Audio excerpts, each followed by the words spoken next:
Munamateeka w'omu Kampala Nalukoola tumufunye n'ayogera ku nsonga z'omuzikiti gwa Kampala mukadde ogwagala okutwalibwa bannagagga bagambibwa okubanga baawola abakulu ensimbi empitirivu aba Kampala mukadde n'atangaaza ku nsonga eno era n'ategeeza abasiraamu nga ye munnamateeka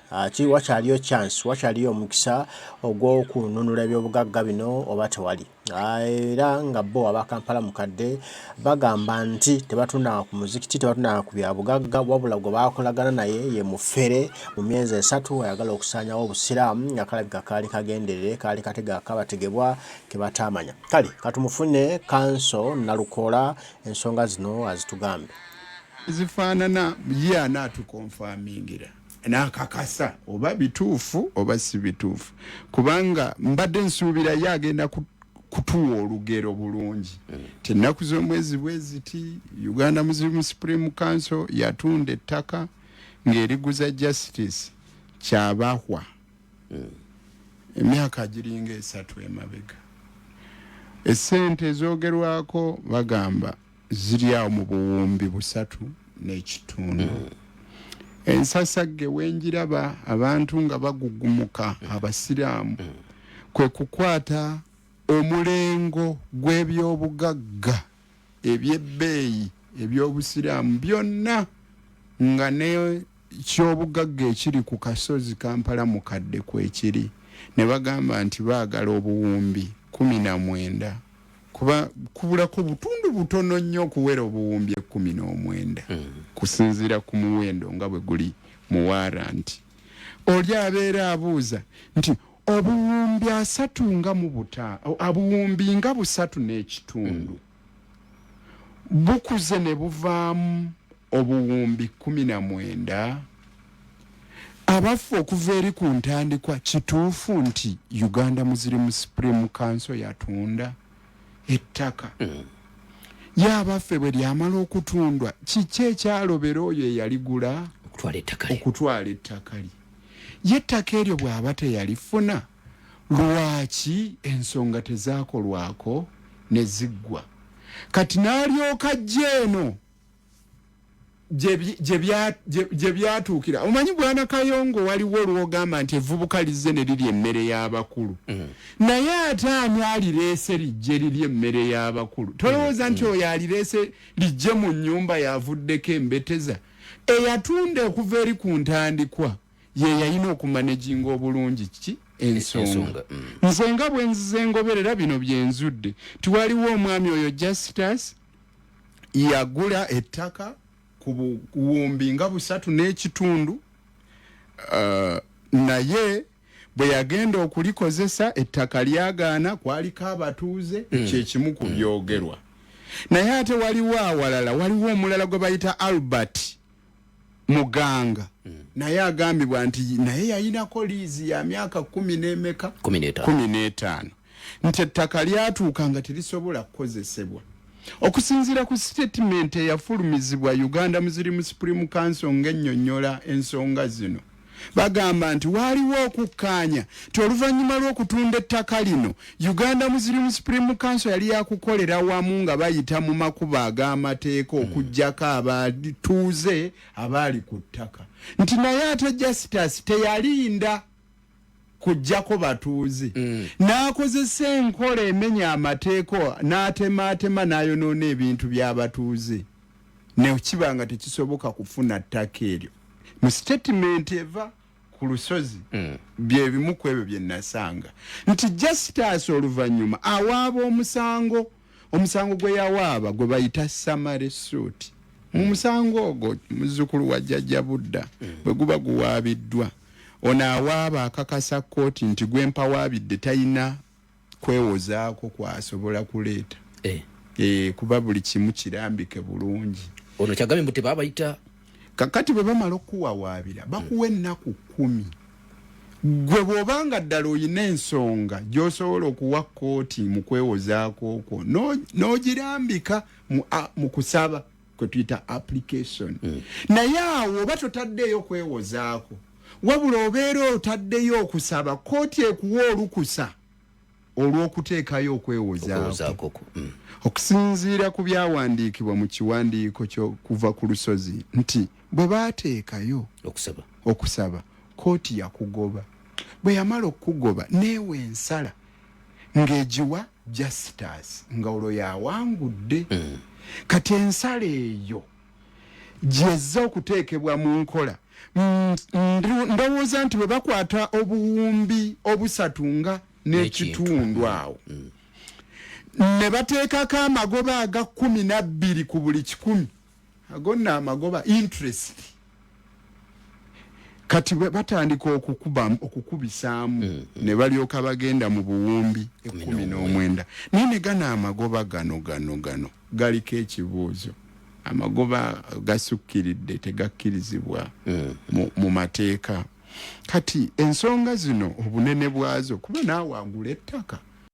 ogula otya ettaka nga kuliko abatuuze yaabaffe kituufu nti waliwo Albert Muganga eyali yamaledde okufunako liizi gwatunda bwe kibanga kituufu otunda otya ekintu ky'omanyi nti wamaze okufunako liizi obanga omuwala agenda okufumbirwa nga ate waliwo ebintu bye baalidde wiiki ewedde nga bya musajja mulala ate ne wajja omusajja omupya ate nabyo ne bakola ki ne babirya taata maama senga muba mubiridde mutya kakati ebyo bimu ku bibuuzo onfuna kakati bwe tutuuka awo ne tugenda eri mu kooti oli n'omulala abuuza ng'emisango gikandaalirira mu kooti ya Uganda guno lwaki gwadduse naye maama gwe n'otakkiriza n'obunene bw'ensonga nga bwe zifaanana nti bano bajje tubawulire oba ddala balina ensonga yaabwe okiraba kale nno amawulire bwe gato bwe gatambula naye nga ganakuwaza ekirala bw'otunuulira nga kyensookeddeko omulengo ogw'ebintu ebyazingiddwako ng'obirenze ng'olinga alenga obubuzi oba obumyu tiwe tugattagatte sente zaffe teziwera naye gwe bw'otunuulira ebyobugagga bino ebyogerwako muzzukulu wa jjajja Budda bingi nnyo naye ekibuuzo ekinene twatuukawo tutya siganye omwogezi muwulidde agamba nti bwe bakulembera tebaagala kuwa kitiibwa na kuwuliriza babakulembera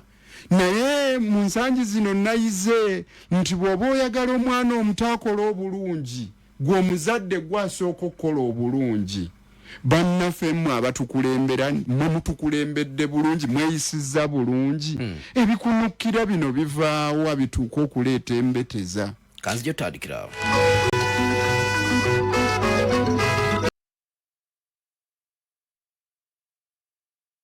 isi ddala buli lugula maaka besatu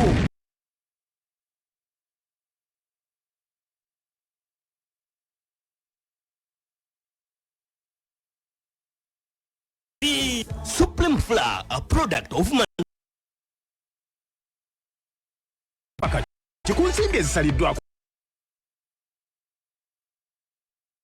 ebyobufuzi birabyewa muganda wange ekisookera ddala abantu abaze baddukanya obusiraamu abamu ababadde nga ku lusozi be balabye nga bye balabye ne bafaamu ababadde ngayo ku lusozi nga bakola n'abo abali mu bukulembezi abamu ku bo be bavuddemu oba ontegeera kyenjo okuvaamu batya mu bukulembezi ne baawukana n'abo be bakulembera nabo be baalinga nabo omukulu Hassan Basajja balaba sije yabanga tebaamalira mu kooti omukulu gwabadde ayogerako kimba omukiise mu lukiiko nakati mu lukiiko mwali tewabirabye ensasagge eyabaddeyo nsuubira ebyo byayita ebyobufuzi naye nga munnamateeka wali wensoose okukulaga wali weewaawa beera ensonga mu mateeka tutunuulira ebintu nga bw'otunuulira kampani ng'ekola emirimu tutunuulira resolution nga temunnagamba kutunda mwatuuza olukiiko ne mukola resolution olukiiko ne lusalawo okutunda ekintu ekyo yabaffe sente ezivaamu nga zigenda kukola ki ku lwa busiraamu kikyoyagala Ashrafu akunnyonnyole kati nze ndaba nga ekimu ku bizibu ebibeerawo byayogeddeko nti obutawa kitiibwa bukulembeze kiva ku butabeera beerufu. Ebyo ebiba bikoleddwa ebitambula biteekwa okumanyisibwa eri abo abakulemberwa. Abakulemberwa bafuna amawulire. Bwe batafuna amawulire ne batalaba bwerufu babuuza ebibuuzo. Emirundi egimu mu kubuuza ebibuuzo abakulembera balowooza nti baba banyoomoddwa. Buli lw'otaddamu bulungi bibuuzo byabo ababa babibuuzizza, olwo otandika okuleetera abantu abo okusitula kuki ku maloboozi. Olwo obeera olabanga bba abasiiwuufu b'empisa. Buli lw'oyogera n'ogamba nti obusiraamu okubugoberera, naawe atukulembera olina okugoberera ki obusiraamu. Hadithi egamba nti ekituufu kyeyolese n'ekikyamu kikoze eki kyeyolese. Naye buli bakulabanga naawe omukulembeze waabwe ozannya nga munnabyabufuzi nga batya. Bwe bawulira nti eri mu gavumenti eya wakati akakodyo kaabwe kali ku kunaanuula myaka egibadde 7 bwe gifuuke giwaveewo ekkomo. Naawe ne bakuwulira sebo omukulu Ashirafu nga naawe oli ku kitebe ku Old Kampala nga naawe ogamba tunaanuule egibadde 7 gino ginaatera okutuuka, tunaanuule gifuuke 75. Nabo nga batandika ga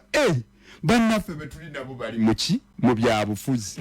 Ebintu bino bagenda obimanya ng'embeera emaze kaluba nti olwaleero naawe omwogezi bw'otandika okubanga bakuyita mu kiseera kino ekyembeteza kiba kitegeeza obeera nga firefighter olwanyisa ki muliro. Amawulire ago singa gaali gajjadde eri abantu ne bajja nga bagategeera bamanya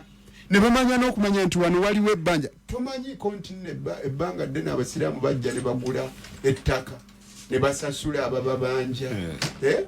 Ogamba nti omuzikiti gundi guli mu kaseera akazibu, nnyini ttaka ayagala kutwala ttaka lye, naye yatugambye singa afuna miliyoni 3 atuwa ekyapa. Bwe wabaawo obukulembeze obulungi, obulambulukufu, obwerufu, ogenda okulaba nga ne Paala FM egamba naffe ekyo tukigenzeemu. Basiraamu muli luddawo abaagala okugulira omuzikiti gw'egindi ettaka gufune ekyapa. Kati olwaleero kambuuze omwogezi, bwe mubeera nga muli balambulukufu nammwe mulina emikutu tozimanyi emikutu nti weegiri, tolowooza nti bwe muba nga muzze mulambulula bulungi abantu ne bamanya ensonga basobola n'okugamba nti tusasule ebbanja lya Justus liveewo, kuba abasiraamu bakisobola. Ashirafu, obulambulukufu buliwa mu bino ebintu? Kakati ekusookera ddala bannange omukulu tumwebazizza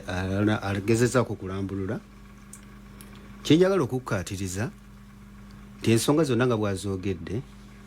naddala omusango ngeri gye gwatambula ne tutaweebwa mukisa kwewozaako, buli kimu kyonna ne bakigoba ne bangwiriza amangu okufulumya. Ekyo tebakikola ku singa kyali kyanzikiriza ndala. Naye olw'okuba nti ffe abasiraamu tunyoomoolwa nnyo kiwayogeddeko ebyobufuzi, ate nga nakyo obulwadde obwo bwava ku sayidi yaffe. Bwe twatandika okuvumanga omukulembeze mu lwatu n'okumutyoboola, ne musinzira mu kuziika n'ovuma omukulembeze, ku jjuma n'ovuma omukulembeze, ku mbaga n'ovuma omukulembeze, ate ng'emikolo gyo gyonna gigatta abantu bonna. Mu society z'abagunjufu bayina how you handle any situation. Naye ffe twakitwalanga kya bulijjo nti osinzirawo n'ovuma. Kaakati mu society efaanana bw'etyo, oli ataliwa mu society yammwe tabassaamu kitiibwa. Era kivula nti ffe abasiraamu muwabawo ensonga enkulu mu ggwanga tetwebuuzibwako. Olwaki? Kubanga ffe ffennyini twateekawo embeera enyoomula abakulembeze baffe. Kati nga tuzze mu nsonga eyo, kyova olaba nti omulamuzi okusala bw'atyo yalaba tabisalira kanisa. Nti kanisa bagende bagiggalewo oba bagitunde. Bino byonna byakolebwa lwakuba nti omusango gw'abasiraamu. Anti gw'abasiraamu era kyetwewuunya. Lwaki? Kuba juzi Ssaabalabirizi bamuwaabira eruweero, naye omulamuzi yagaana naga Ssaabalabirizi nedda. Naye ffe abasiraamu mu 2005 twawalaawala Mufuti ne tumuteeka mu kaguli ne tujaganya nnyo ne tuyisa ebivulu ne tumuvuma ku zi rediyo. Oyina gamba omukulembeze w'abasiraamu bwali bamutwala. Joli abalamu omulamuzi n'asinzira emmenga awo n'afulumya ekiwandiiko tinyimiriza emirimu gyonna gy'abasiraamu gyonna temuddayo kola kyonna. Olowooza obusiraamu netugire ntukubine twekubire ndulo wa principal judge olwo bwazukuka kati na kino bwe kijidde era kivula nti era tugenda kwekubira endulu twagala okumanya lwaki emisango gyaffe bigenda mu kooti abalamuzi batuyisaamu olugayo moduleyo naye nga bwe yabisaze mateeka gafuga ono polida abimanyi nti bw'obanga tumatidde ensala ojulira kati twajulidde kivula nti ebigambo byange ngenda bitakako obukomera kubanga omusango kyali muki mu kooti twajulidde mu court of appeal ne tusaba court of appeal esooka eyimirize omuliro guno effujjo lino lisooka liyimirire owulire eyo gamba tibagenda kukwata bintu bagenda kubitunda twasabye era order tugimanyi nti tugenda gifuna yimirize kuba tumaze okujulira eri waggulu kati kyovulaba nti ebigambo byange sigenda kugenda nnyo wala okulambulula naye akitono nnyo kyenyiza okugamba kyenabadde ngezaako okugamba nti tulina properties zaffe nnyingi nnyo ziri mu mikono gy'abantu mu ngeri enkyamu wrong hands illegal occupation mumulire ettaka ly'essembabule era ettaka twaligula 1975 twaligula na ssente zaffe nga Uganda Muslim Supreme Council tebalituwa buwi nga bwentera okuli abamu nga babyogera kakati nga twagula amalundiro mangi branch kukozi mu Luganda tugatya amalundiro yes amalundiro kati amalundiro ago gali mangi kiseera ne kituuka government negamba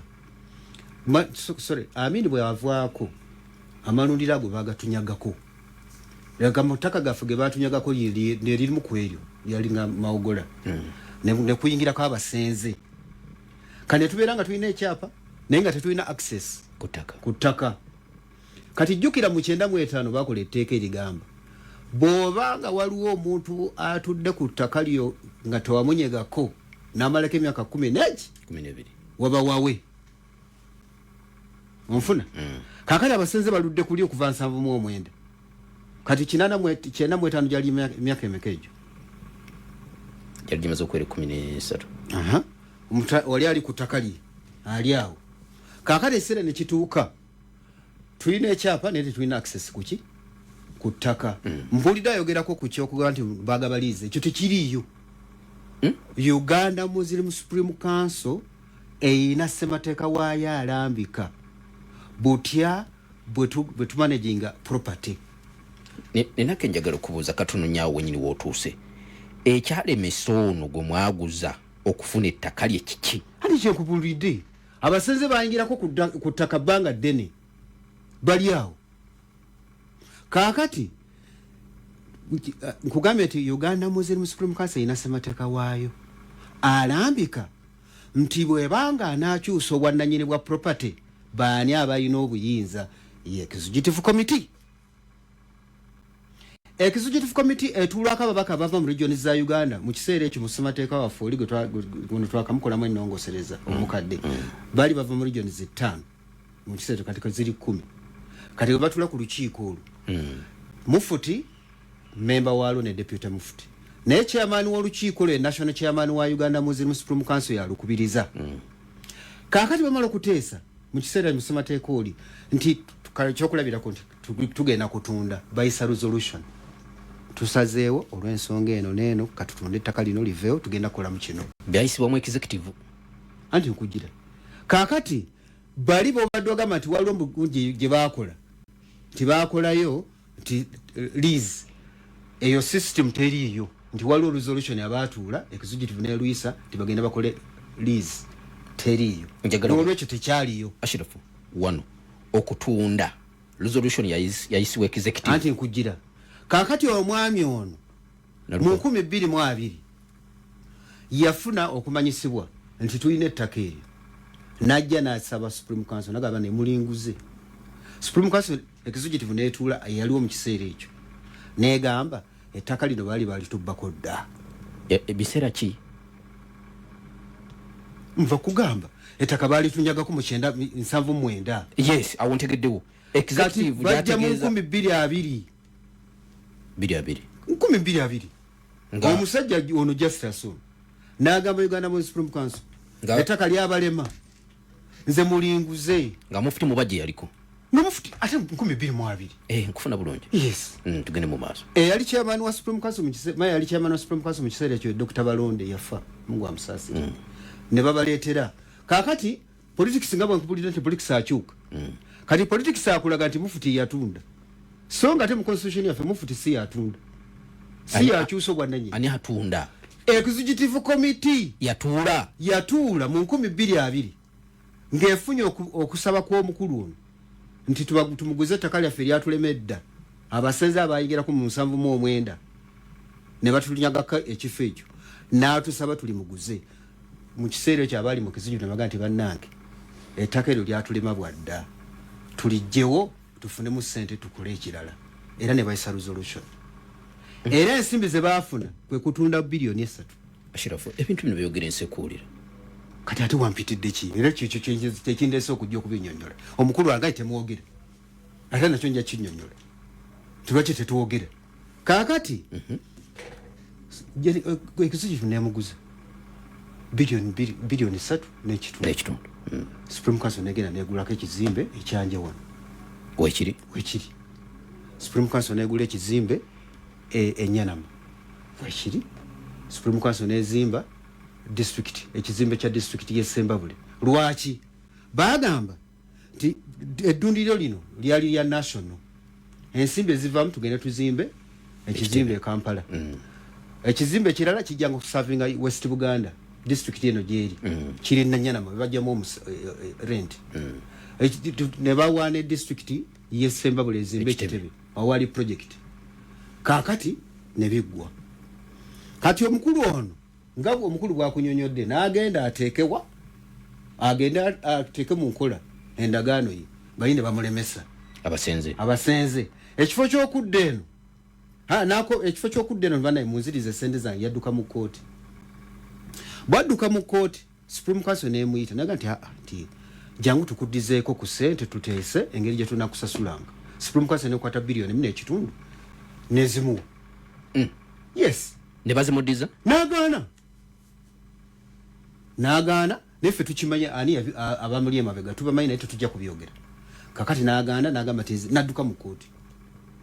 kati bwadduka mu kooti kwekkola bino Ashirafu twazise wano twagala twogere ensi etegeera ekitundu kati kiwampitidde omukulu ati era buli lwolekayo akandoga kino sigenda kukyogera bannayuganda obaleka omukulu naga temwogera yogera tuwulire katwafuna obuzibu bwe buti olw'enkaayana ezibadde ennyingi mu busiraamu n'okusiiga enziro abantu baffe mu society yaffe babayigiriza empisa nti avume ennyo naluwali omukambwe ayogera ebitakwatagana yabeera rolomodo mu basiraamu omuntu eyeeyisa nti akola nnyo effujjo Allahu Akbar nti wuyo empologoma y'obusiraamu ino kati society yaffe etambuliraawo kakati gwe bojja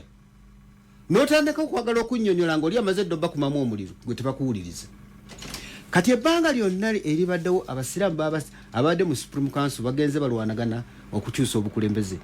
bavuma abakulembeze abantu ne bakyawa Uganda Muslim Supreme Council ne batuuka n'okulowooza nti mwababeera mu bukulembeze mu Uganda Muslim Supreme Council ate singa bwe kiri Uganda Muslim Supreme Council kitongole kati nze olwaleero nze nadda mu ntebe ya Sereko Mutumba yafa kati nze ndiwo kira kijja kutuuka nange ngende gojje kati abantu baffe tebannaba kuyiga nti this is an institution we have to respect it tomorrow it is you or your son oba muganda kakati oli n'akyawa Uganda mu Supreme Council abo babbi ebabegondi tabalina bwerufu tabalina kiki kati omuntu obuline kimuyingira mu mwongo nti Uganda mu Supreme Council kitongole ky'ababbi kati gwe oli bwamala okuteekawo embeera eyo ne mugenda mu nnyimbe ne mugenda mu kuziika ne mugenda ku mbaga olino ne batuuka ne bakwanjira nti gwe Uganda mu Supreme Council oli tayagala kuwuliriza kubanga Council Nalukoola yamugambye dda nga bw'oli omubbi tolina bwerufu simanyi kiki kakati gwe musajja watunga obeeraawo olina amazima nogamba katusirike obusiramu gamba katukuume eddembe kati nze kankuume obusiramu bwange sijja kuteekawo era kyobula tetuyomba ku mikolo kyobula twalwana nnyo ne tutekawo emikutu egyaffe bwe tumala okuteekawo emikutu egyaffe olw'okuba nti bali babateekamu nnyo obukyayi bungi era tebagala biwuliriza babateekamu obukyayi bungi bano sigamba on direct stock council bibayita ebyobufuzi akati olina nobeeraawo nogenda okusaba akalangu ozeewa radio kyeyo abo babi nnyo abo babbi kati ne tubeera nti ffenna each and every person we are thieves era ffe tetulina bwerufu era ffe tetuli basiraamu era ffe tigundi kati nogamba katusirike paka kati gwewoze nogamba tejangu owulira naye kakati waliwo ayinza nokukubira esimu ate olwakibwa mukyazizza oyo kati twagala abasajja mubafulume byebyobufuzi kumbe naye ng'ate akimanyi nti gw'omaze okusiga obukyayi gw'oyagala mufulume gw'ate oyingire naye jjukira nti wamaze dde okusiga mu bantu nti omukulembeze avumwa atyoboolwa n'ebifaana bwe bityo naye tulina ssemateeka taata wuuno era ndatambudde naye omukulu yagambye nti kasitama omuteekawo ssemateeka era agamba nti no tweyongeza ffe twagenda tutambula Uganda yonna nga tusaba abasiraamu era abasiraamu abamu bagenda bagamba temugenda temutakale naye nga tebeerabidde nti Uganda Municipal Council si bye bino ebyekibuli nti weetuma bwetuumi n'okeera ku makya noga nti kakati nze Supreme Mufuti wa Uganda ebyaffe bakulunda bulonzi Uganda yonna era sibola kugulawo ofiisi yange nga tebannonze era mpatteko kubeera nina mandeeti y'abasiraamu nti enzikiriza okutuula awo bagiyita Pale FM Kanso Nalukoola wanjisa ensonga oziwulidde ensonga nziwulira naye kaakano olaba kye bayita ekitiibwa ekitiibwa tokisaba ekitiibwa tokikaayanira okola ogenda okulaba ng'oli wa kitiibwa kati ekizibu kye tulina nti bwe tumala okufuna ebizibu ng'ebyo ku Uganda Muslim Supreme Council ne musala magezi ky'okudda eri abantu kubanga bigambo byo bye byogera ebigambo by'omwogezi yabyogedde nti baboogerako ebigambo ne binoga bwe byanoga abantu nga tebaagala kubawulira mmwe ne mukola ki ensi okubategeera ekirala bw'olaba ebintu bino bwe baba nga tebabawulidde kitegeeza bagugumuka abawulira ebigambo nga bizza oluvannyuma nti ekitebe bakitwala kiba kitegeeza ebigambo by'oli bye yayogera byali bituufu olwo bifuuka eby'ensonga ne bwabaawo ataabikkiriza mu kusooka oba okkiriziganya nange seba omwogezi nti oli buli bawulira nga bagamba nti ekitebe bakitwala obuwumbi 19 ng'agamba ku banne be yagambako luli nti saabagamba nti abantu abo kakati olabye oluvannyuma lwa byonna obuwumbi buubwo 19 tebutwaza ekitebe kyaffe oba ontegedde kuba ndaba nti era buba bulyazaamaanya singa jasitaasi akwata obuwumbi 3.5 n'abutuwa ng'abasiraamu ate kyetumuguzizza n'atakifuna kitegeeza tusaanye okuzzaayo ki esente ze si bwe guli obadde ng'ojuliza n'ogamba nti obusiraamu nga bwe bugamba naye era ogenda okulabanga naffe bwe tugenda okukola tetukola busiraamu wabula tugenda mu mateeka g'ensi endagaano kituufu weeri wakati wa Uganda Muslim Supreme Council ne Justice bwe baweeri ddala kituufu twamuguza nga kuliko abantu ddala kituufu mu ndagaano eyo twateekamu 12 ku buli 100 amagoba singa tunaaba tulemereddwa okumuwa ekifo kye tutandika tutya okumuguza ekintu kwe tumanyi nti kuliko abantu abeesenzaako be tutannajjako tukolera mu kuteebereza nti oba oli awo bwe bali babakoze eki bavuddeko okiraba tolaba nti naffe nga tetunnaba kwogera nti nno bantu batuyisaamu amaaso batutyoboola tebatuwa kitiibwa twalisoose ne tuweebalama ebyo ebisobola okuvaako emikwesese egireetera obutatuwa kitiibwa oba otegedde mukulu hakimu kyengezaako okwogera nti transaction amazima go gali nti mu kwogera ebigambo tosobola kufuga akwogerako wabula osobola okufuga ebigambo byokola ki byoyogera ekyobusiraamu wano mu Uganda tukyayiga busiraamu ate omusiraamu okuva lwazaalibwa paka lwafa aba ali mu kukola ki mu kuyiga naye ate bw'obulwa naawe obukkakkamu obujja okutandika okubanoonya abo b'oyagala okugamba n'otandika okuba ng'olina obukodyo naawe obukubeezaamu mu ntebe yabaffe entebe yo yaki obuweereza buno bw'oweereza lwaki bw'otuuka ekiseera n'olabanga bantu bagaanye lwaki togamba nti naye kaakati n'omulala ajja akwatemu naye noga okufa n'obutanyagwa bano nteekwa okubawa point okugiraga olowooza kikwetaagisa emyaka emeka nina akantu kenjagala nnambulirire mu kanso mukulu wa Shirafu alina kyagambye nti batusekeeterera bino byonna okusajjuka biva kukusekeeterera anti kaakati okukusekeeterera bali abasekeeterera be baleeta jasitaasi tandikirawo mukulu wa Shirafu angule kakati omukulu ono njagadde nsiige ekifaananyi akifune bulungi n'abatuuliriza abali eyo agambye ekitiibwa tebakisaba era bwe bulwadde era bwe tukyalina tuzimba cultism mu luzungu tukiyita cultism ffe tugezako kati kuzimba institutionalism era kivula twakoze 10-year strategic plan tuzimba institution not individuals bwe tunamala okuzimba institutions kwe kulaba tunyweza ssemateeka era kivula nti ono alowooza nti bwe bakunyigiriza oteeka okujja ng'ogende mu butale ogende ng'weerwanako tugenda nga tugenda twerwanako mu butale tuyimirire mu makubo tugenda ku gundi nga tugenda tuli abange batuvumye tulina structures ani alowooza bw'atyo nsize busize kifaananyi tulina structures era tulina abakiise abava mu Uganda yonna babantu abateeka okubanga okusinzira mu nsaba kumuyamba munnange sikirowooza nti nno nti mwandigenze mu butale mwerwaneko wabula nze ndowooza nti mwalikoze ekyo ekimala ne kijjayo obutuufu bw'ensonga yammwe gye muyimirako wuliriza kano tabbuweeri kwe kubanga wayogerwako ng'omulyaka akola ebintu ebikunukidde ne wayita emyaka bagenda okulaba nga wazze waranti ya buwumbi 19 oli eyayogera ekigambo wabanga waliwo ataamukkiririzaamu mu kiseera ekyo addamu n'akuba munnaka olabye kye nakugamba ekyo kye mbadde nkugamba kyenzimba nti we are not building up cultism abantu bano bayogerako those are cults heads ateekawo obugugumu ku bantu n'abakyamusa n'ayogera ebigambo ebikankana kati kivula nti just give them time you built up kivula nti agambye nti tuteeka kuzimba tugoberera gundi principles z'obusiraamu mu Quran Mungu yagamba nti mukole Allah n'omubaka we n'abakkiriza bajja kulaba kati kyovola ffe tukola bukozi wayiseko ku kitebe kati nabadde yongera salidi kiki ky'olaba otya kati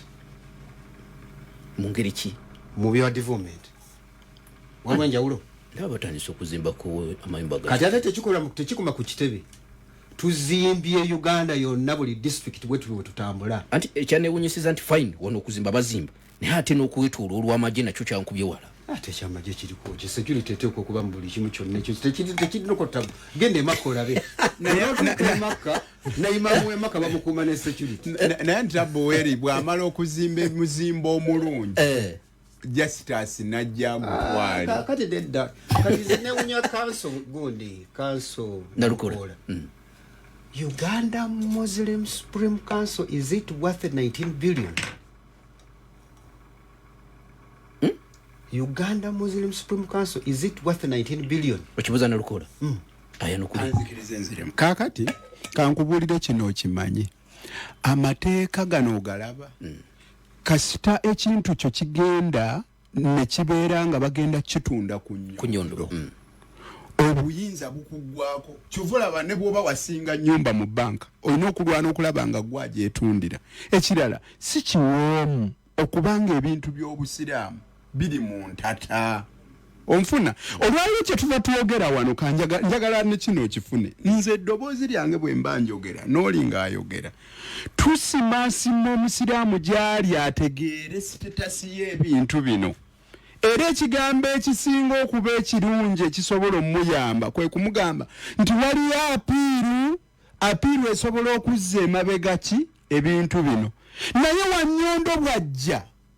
waddembe okutandika okutunda ekitebe yes ekisoboka ate lwaki okola apiiru ate ekikozesa apiiru wali otutteko valuation ey'ekintu ng'ettaka mu banka bayina market value ne positive value nti positive value byonna bwe biba biganye $5,000,000 naye bw'oba otunze ku mirembe $8,000,000 ontegeera naye ono atunda ku Nyondo ate kati oyogedde ne kuba mafiya wabeerawo abalinzi okukola ki okugula naye ekibuuzo lwaki tugenda mu ntate eno obukulembeze we twagala bukole ontegedde tetulina kutuukawo wano Bwana Kayongo olaba bana abayise ekiteeso ekyo bagenda dda kanzije tutandikira waliwo omuntu mu Uganda nga tazibirwa kkubo omuntu ku noti 393 gw'omwami 337 muli coconut, aloe vera, ennimu wamu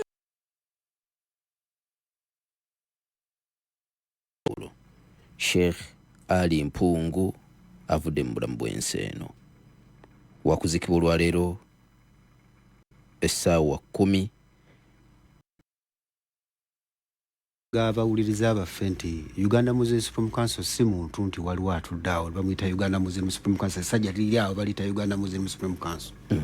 kino kitongole kiriko direction yakyo nti otula ku lukiiko luno kisanje kyo ne kiggwako baba bakukomezaawo nti kale naye abaatula mu kisanje ekyo ekyayisa resolution mu mwalina ono Haji Abdul Kiyimba kisanje kyabwe kyaggwako ne bagenda kati omukulu yabadde abuuza nti waliwo endagaano tiye weeri era ffe Uganda Muslim Supreme Council teyeegaanangako justice nakubuulidde nti yali egezaako okumudiza ku ssente ze n'agaana lwaki yagaana byali bya bufuzi biri luddawa internal Muslim politics era kyovula nti ye justice era naye tuyera tayogera kakati muwa ssente wano n'azigaana yadduka buddusi yadduka mu kooti kubanga yayingira mu politics w'abasiraamu era kyovula nti era bukigenza okuzuukuka era ogenda okulaba nti ono lwaki aluddeko basonga mu Mufuti ate asonga mu Mufuti ate ye yayisa resolution yatula mu meeting yayisa resolution ne batunde eguza justice ate yabuuza ate n'agamba batubulire ensimbi ezaava muzaalaga ate nga yabiisa nina kenjagala wano waliwo wundi singa sitegede bulungi nti justice twamuyita tumudize ssente anti yagamba yakomawo n'agamba nti bali bannemye okujjako era mwatuula yajja n'akomawo n'agati banne bali bannemye okujjako muzitize ssente zange nibaga nti katugenda kudiza ssente ate n'agaana kumbe waliwo abasiraamu abamuli emabega nga kiva kuki mu kulonda kwa 2020 last year 2022 politics w'okulonda yasigalawo ye politics tufuna akawenda kanamwonoona tumuggyeko era ng'oli mukulu bwayogedde era byaliwo mu kulonda kulitiko omukulembeze waffe aliwo tumulwanyisa aveeko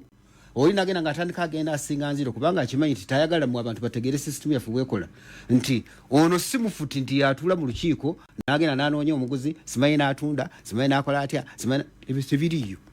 tulina executive committee okusinira mu ssemateeka waffe yayisa resolution byonna bwengeri gye byatambulamu bwe byatambulamu kyokka olw'ebyobufuzi ebiriwo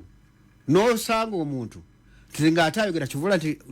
haigundi kanso Nalukoola nesigamba ono omuntu okala ayina endowooza endala ng'agamba kale n'olaba nti okugamba obugambi nti ekitebe bakiba kitunda ku Nyondo ekyo kyokka kya buswavu akyogera ate tabukkiririzaamu obukulembeze ne Supreme Council tagikiririzaamu kyokka olw'ekizibu kino ekyaguddewo kakati Supreme Council era kyekitebe ekikulu eky'obusiraamu era nakiyita ne mu Luganda manyi mu Luganda bakiyita ekitebe ekikulu mu Luganda bakiyita bati nti kiba kitebe kikulu waliwo kiba omuzikiti omukulu mu Luganda bakiyita batera nnyo kwesa gundi ati omuzikiti Lutikko kale bagala kutunda muzikiti Lutikko bwe bati bogera abatakiriza mu Supreme Council batandise okwogera kati baguyita muzikiti Lutikko wabutawo mutawaana Kampala mukadde giyita Kiwayi ekiwayi kye Kampala mukadde omuzikiti gwe Kampala mukadde taguyita muzikiti bagiyita parafini kikumusaba kamuzamu bayita ebyobufuzi Nalukoola nyinanze nange kyensaba kwowuninga wadde agambye nti tagamba Nalukoola naye nange nkimanyi nti kya buswavu kubanga omuzikiti gwaffe ogwo guli mu mbeteza ate agamba lwaki okyogera kati ngate buli gyogamba eri tokkiririzaayo n'omukulembeze amuvuma okuvuma yakuyita kyo kyampisa okuvuma kiba kyampisa ekyo nakyo kankyogere mu Uganda wano ogiraba Uganda gye tulina kati akulembera Uganda General Museveni simukkiririza amusiye mukulembeze gwenjagala akulembere yagwako dda yalibadde yawummula naye ekyo tekindeetera kulekeraawo kwagala Uganda kuba yo yakubaawo nga naye akoze eki Shabani Mubajje bwe wabanga waliwo abatakkiririza mu bukulembeze bwe ekyo tekitegeeza nti tebakkiriza nti Old Kampala waabwe ontegere waabwe newankubadde ng'obukulembeze obuliyo bwozze okwogerera tebabukkiririzaamu era nabwe ekito busiraamu obwo ate si busiraamu byabufuzi anti obulimi byabufuzi ne bwe babanga tebabukkiririzaamu obukulembeze ekyo tekitegeeza nti ebintu by'obusiraamu bigende oba onfuna Bwana Kayongo ono alinga agamba nti oli bw'aba takkiriziganya na mukulembeze aliko ebyerya biveeko nti toddamu kukyogerako leka oba oli ajjeko eddirisa n'alitunde tolyogera kamaliriza kakati ekirala waliwo kye bayita perpetual existence nti kampani yo butafaanana nga muntu afa n'avunda kampani ebeerawo ebbanga lyonna ng'era bw'olaba gavumenti abaliko kati abali mu buyinza bwe bannumya ne batansasula nze mpaaba omusango gwange nempaabira gavumenti nenninda bano bwe baba baganye gavumenti eddako ekola ki ensasula n'ebyo ebikolebwa gavumenti bigenda mu maaso newankubadde ng'oyo aba yabikola eyali mu ntebe yakola ki yavaako so Uganda Muslim Supreme Council erina kye bayita perpetual existence ate ekitawaanya Sheikh Mubajje bw'aba ampulirize bulungi ekitawaanya obaddewo ebbanga ddene onfuna abalala bagenda botuula nabo siganye eri ekola nga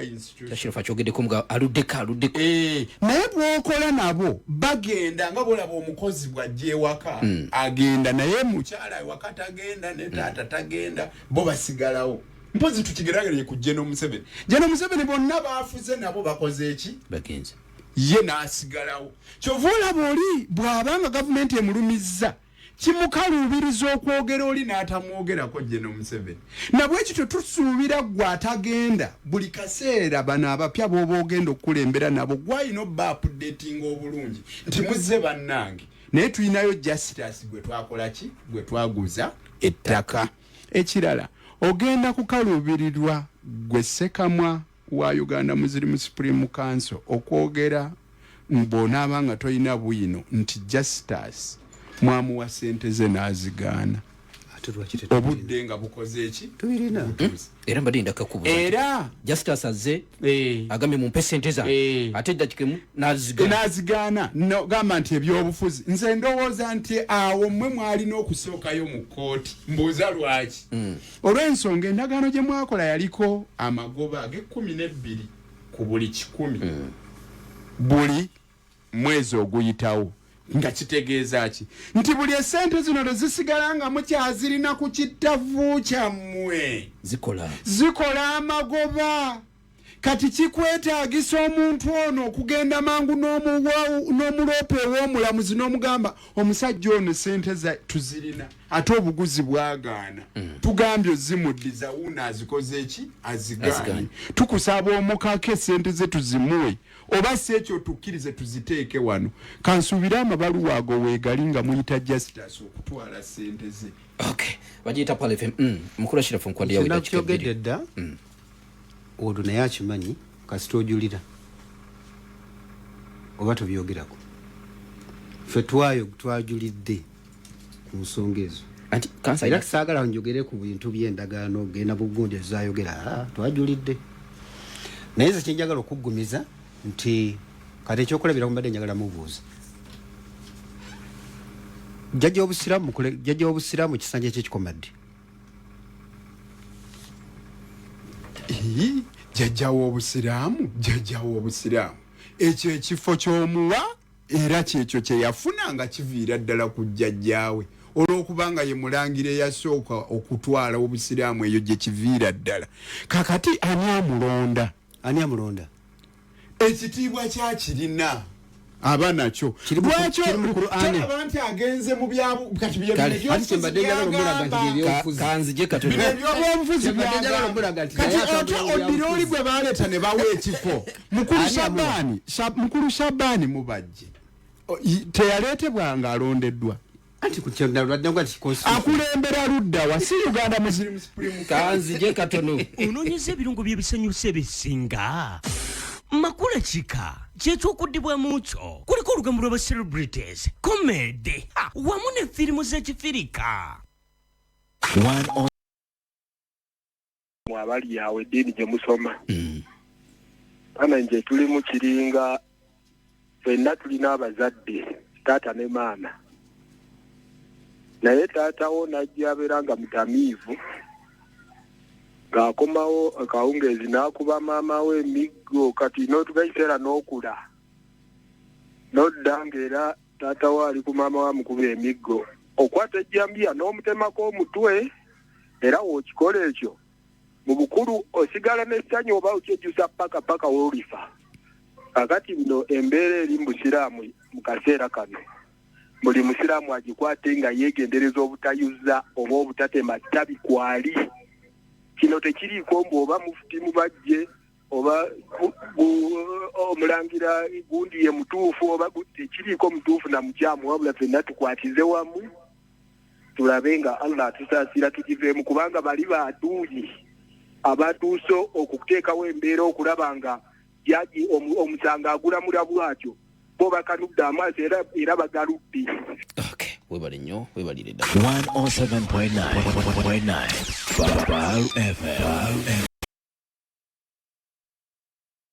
nkyakulabiramu omwami Gandhi ettaka ly'Essembabule baaligula ku ssente za Supreme Council waggulu eyo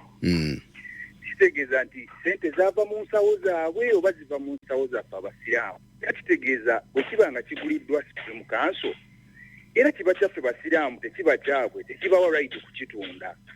lwaki mutwetamisa ensi yaffe n'obusiraamu bwaffe. Okay, webale nnyo webalire ddala. Hello.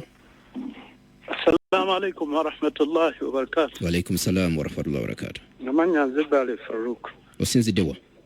Sinzidde Makindye. Ese Bale. Kanso Nalukoola nsaba wakitiibwa Allah akutuwangaalize naye obuzibu bw'ofunye bulevo kwoteeseza n'omuntu gwoteesa naye eri wala nnyo. Ekibuuzo ekisooka kyetaaga obuuza omukulu oyo spokesperson wa Supreme Council ku ndagaano gy'agamba gye baakola Mufuti Mubajje yateekako signature ye nga final man endoosinga ekyo batunda ettaka. Okay, webale nnyo webalire ddala kankwata essimu ndoozeemu n'oluvannyuma abakulu bayanukule naye amasimu ngalabago mayitirivu onoonya n'egyokugamba nti eno kanjireke. Hello. Assalamu alaikum wa rahmatullahi wa barakatuh. Wa alaikum salam wa rahmatullahi wa barakatuh. Inna lillahi wa inna ilaihi raji'un. Amanya nze Haji Makoro Kavuma. Bana wange Nalukoola nkulamusizza n'omukulu okuva mu bendo liri ery'engulu omukulu muvawala. naye ekisooka njagala kuwa amagezi bino ebintu bye tulimu biyinza okuba bifuuse ebyolutalo olw'okusika omugwa wakati ne wakati naye mbadde nsaba mukulu muva wala ne ttiimu yammwe mwali badde temusooka kujja mu mawulire ekiseera kino bwe muba ddala mukuuma kitiibwa kya busiraamu mwali badde musooka ne mugeesamba ekyokubiri twayogera ndi musanyufu nnyo nti ku mulundi guno sinnawulirawo nawe boogereramu ku bukulembeze bw'ekibuli ekyokubiri njagala okusaba Allah tabaraka wa taala nga bwe musaba bulijjo atuweere mukadde waffe Sheikh Muzaate jana nti ebintu bino byonna ebigenda mu maaso yali yabiraba n'abyogerako ne batuuma abo kiwayita ekibuli batuboola lwakuba baganda batuboola kiri kati mpulidde muganda wange muva wala ng'agamba ndi kati kifuuse ekitebe kyammwe olw'okuba waliwo bina ebizibu tekivangako okuba kitebe kya busiraamu Amini kye yawaayo naye abakulembeza abakiriko tetuwakanya olw'enkola zaabwe ate tetubawakanya nti wakuba tubalinako fitina kuba muva wala akimanyi bulungi nti obusiraamu butuziyiza okuboola abantu mu mawanga era kiriko ne hadisi namba gye sijja kusoma wano naye olw'okuba nti bakifuula kanvaana buli muntu w'omu Buganda lwavaayo okubaako kyayogera ku nsonga ye kyabo batuboola olw'okuba tukino n'obabuuza yajja tetumumanyi nti si Muganda kyenfundikira nakyo kiriki njagala okusaba kanso Nalukoola nkumanyi oli musajja mwerufu ne ttiimu yammwe ensonga eno mugigende deep mutugireyo ekituufu kyaki bwe baali bakatunda ettaka eryo ery'Essembabule twavaayo ne tugamba abantu nti bannaye abasajja batunze ettaka lyaffe ery'obusiraamu limbo y'embalala bagitunze William Street bagitunze kati mukulu okimanyi nti omuzikiti gw'oku William Street gugenda mu myaka 7 tegusaalirwamu naye gusoloozebwako ssente mu maduuka kwegamba bo ibaada yaabwe enkulu kufuna ssente si kusinza Allah tusaba Allah tutaasa obukulembeze bwa Mubajje kuba bubi bagiyita Pal FM 107.9 Pal FM. Okay. Hello. Assalamualaikum warahmatullahi wabarakatuh. Waalaikum salam warahmatullahi wabarakatuh. Sewe bali kutuweereza. Bali kuwuliriza. Nze Kasoli Juma. Sinzira Kyambogo. Omukulu ekibuuzo kye mubuuza agambye baagula ekizimbe naye ekizimbe ekyo kye baagula nga bagulira busiraamu oba baagula nga kyabwe ng'abakulembeze abafuga ekitundu ekyo. Okay, webale nnyo webalire ddala kadde ko ekyamazima tetulina kansaba abakulu bano mukanso Nalukoola gezaako okufunzafunza osibula eggwanga bannange abasiraamu abali eyo ekisookera ddala tusabire obukulembeze buno obwa Old Kampala apiirwa ebeere ng'ewulirwa omulamuzi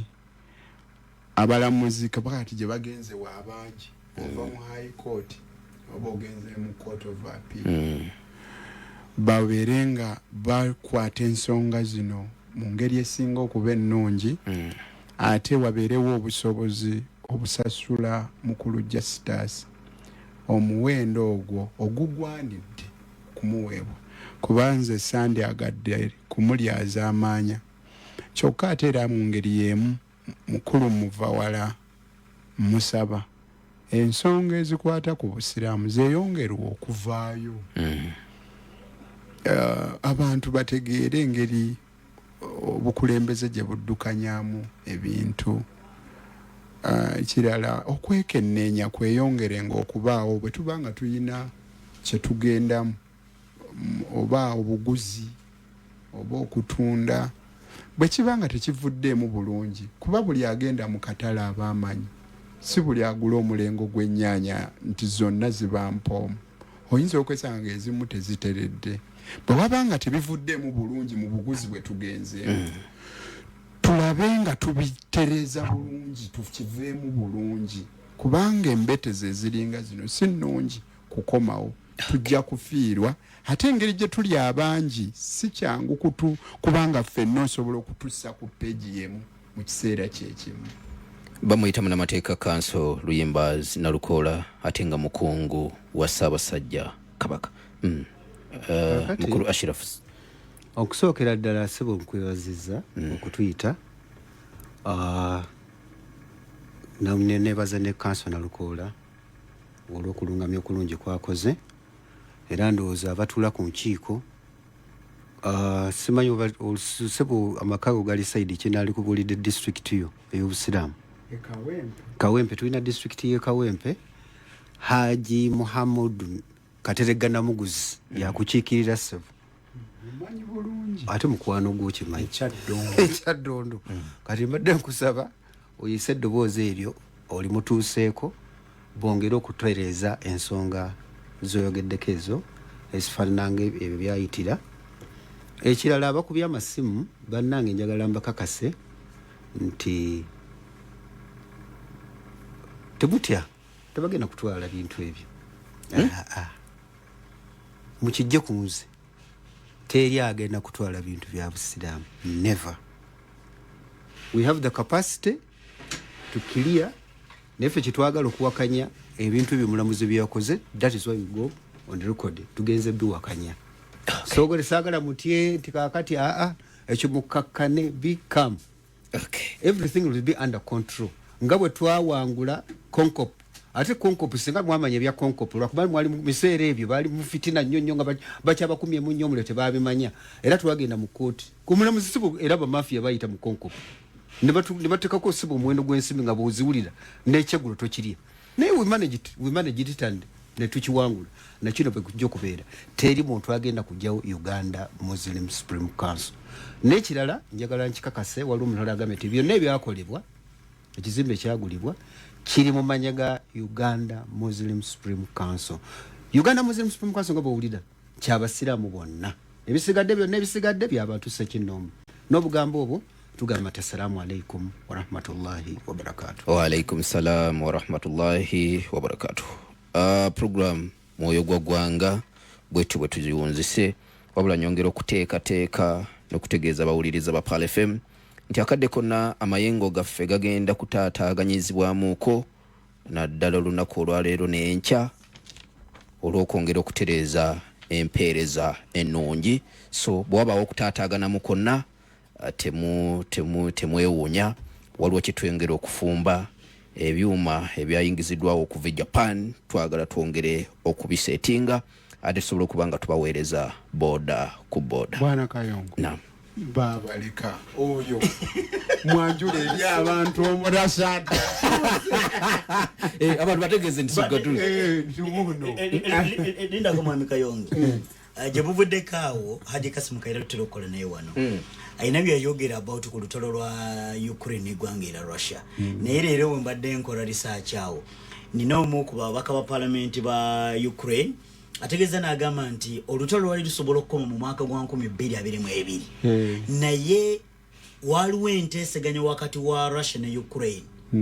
olutalo luleme kugenda mu maaso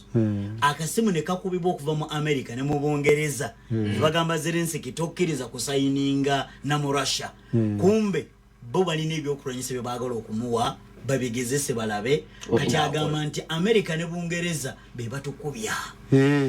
ate nga ne Kissinger yali yamala dda okubagamba nti batte ekintu kino aba Ukraine naye ne bagaana kumbe eri waliwo ekintu era kati nyenze kutola. Okay, muzukulu atusolose okumusamaso okutuuka mukirize nange mbiteekemu engatto nve wano ate tujja kuba tukwatagana mu programu zaffe zino dda koze muzukulu wa Jjajja Buda Kayongo Hakim. Mama nnyabo yino internet ewenyukanga ekizungirizi okumuzaate jana nti ebintu bino byonna ebigenda mu maaso yali yabiraba n'abyogerako ne batuuma abo kiwayi ky'ekibuli batuboola lwakuba Baganda batuboola kiri kati mpulidde muganda wange muva wala ng'agamba ndi kati kifuuse ekitebe kyammwe olw'okuba waliwo bina ebizibu tekivangako okuba kitebe kya busiraamu Amini kye yawaayo naye abakulembeze abakiriko tetuwakanya olw'enkola zaabwe ate tetuwakanya nti wakuba tubalinako fitina kuba muva wala akimanyi bulungi nti obusiraamu butuziriza okuboola abantu mu mawanga. Ensonga zezo eza Kampala mukadde ndowooza muziwulidde munnamateeka alungamiza bulungi era buli kimu kitegeerekese bulungi buli kimu kiwulikise tujja kutambulira awo mpola paka tunaba nti ebintu bya Uganda bitereera birimu kafunkunaali mungi naye basajja bakulu nabo bakyebuzaabuza abakampala mukadde bagamba kino boogera ki ate nga amazima bagamanyi naye bwe bityo ebyensi bwe bitambula.